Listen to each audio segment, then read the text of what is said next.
Bonjour.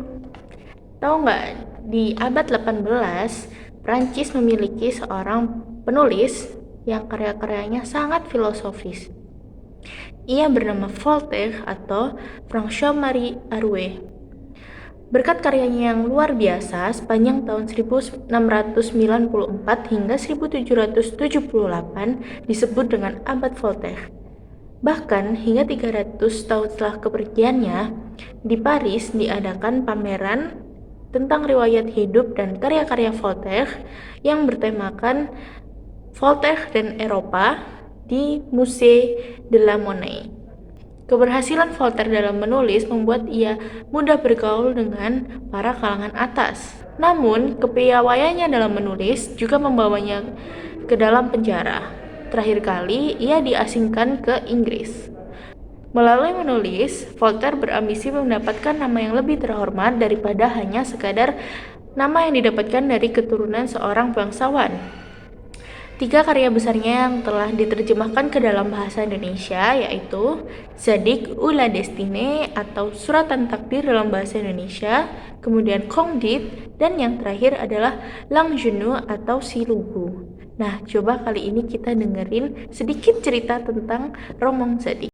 Dikisahkan, Zadig adalah seorang pemuda yang tampan, gagah berani, dan berbudi luhur. Zadig ini ibarat sebuah kesempurnaan dalam hidup. Sayangnya, tak semua perempuan bisa mendapatkan hati Zadig. Hingga bertemulah ia dengan Samir yang kemudian menjadi kekasihnya. Mereka adalah satu pasangan yang ideal. Namun, suatu ketika, karena Zadig harus menyelamatkan kekasihnya ini, matanya menjadi picak. Sedangkan kekasihnya tidak mau menikahi mata picak. Dalam perjalanan selanjutnya, Zadig menemukan cintanya, namun masih saja mengalami pasang surut dan pengkhianatan. Ia juga pergi mengembara dan bertemu orang banyak, yang dari situ ia belajar makna kehidupan. Zadig juga diminta untuk memberi nasihat atas masalah yang sedang dihadapi oleh raja. Hidupnya tak selalu mulus, hingga pada akhirnya ia bertemu dengan seorang pendeta berjanggut putih panjang. Zadig mengikuti perjalanannya kemana saja ia pergi. Ia terkejut dengan perilaku pendeta itu yang melakukan kejahatan di setiap tempat yang didatanginya.